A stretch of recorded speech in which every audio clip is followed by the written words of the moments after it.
আসসালামু আলাইকুম রহমতুল্লাহ।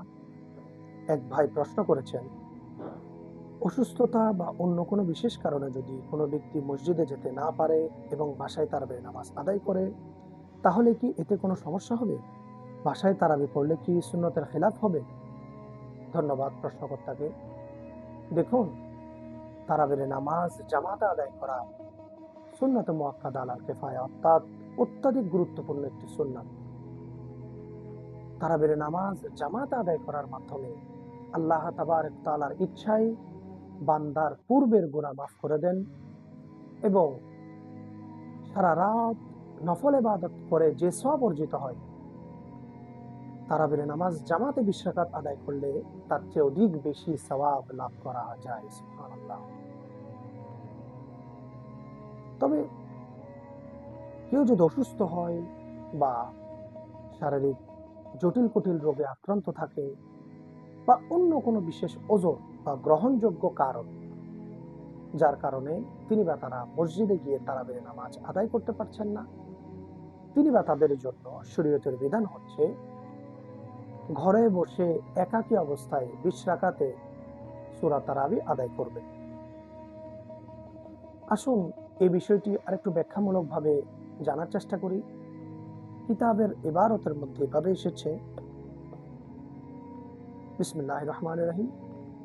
একদল মিশরীয় ফকিহ এবং অধিকাংশ হানাফি মাযহাবের ইমামগণের ভাষ্য হচ্ছে, কানা তারিকান লিল ফাজিলাত ওয়ালা বা'সা বিহি। কেউ যদি ওযরের কারণে তারাবির নামাজ মসজিদে গিয়ে জামাতের সহিত আদায় করতে না পারে, তবে তিনি ঘরে আদায় করবেন। এই ক্ষেত্রে তিনি জামাতের ফজিলত থেকে বঞ্চিত হবেন। হানাফি মাযহাবের অন্যতম আরেকজন ইমাম শেখ কাসেম আল হানাফি, তিনি এই বিষয়টিকে আরেকটু ব্যাখ্যাপূর্ণ করেছেন। তিনি বলেছেন, ওয়াসাল্লা ফি বাইতিহি ফাকাদ তারাকাল ফাজিলাত ওয়া লাম ইয়াকুন মুসিয়া। অর্থাৎ কেউ যদি ওযরের কারণে, বিশেষ কারণে মসজিদে গিয়ে জামাতের সহিত সালাতুত তারাবি আদায় করতে না পারে, তবে তিনি ঘরে সালাতুত তারাবি আদায় করবেন, অর্থাৎ সূরা তারাবি পড়বেন। তবে এক্ষেত্রে জামাতের যে ফজিলত তিনি সে থেকে বঞ্চিত হবেন। এক্ষেত্রে তিনি আল্লাহর দরবারে অপরাধী হিসেবে সাব্যস্ত হবেন না, অর্থাৎ তিনি গুনাহগার হিসেবে সাব্যস্ত হবেন না। এই আলোচ্য বিষয়গুলো বর্ণিত হয়েছে, আলোচিত হয়েছে মা সাবাতা মিনাস সুন্নাহ। শেখ আব্দুল হক মুহাদ্দিস দেহলভী রাহমাতুল্লাহ আলাইহি তিনি এই বিষয়টি এখানে আলোচনা করেছেন। এটি আরো রয়েছে মজমুআতু রাসায়েলে আল্লামা কাসেম বিন কুতলুবুগা, ওনার এই মহান কিতাবের মধ্যে। আরো রয়েছে মাজমাউল আনহার এবং আল মুহিতুল বুরহানি সহ আরো কিতাবের মধ্যে এই বিষয়টা আলোচিত হয়েছে।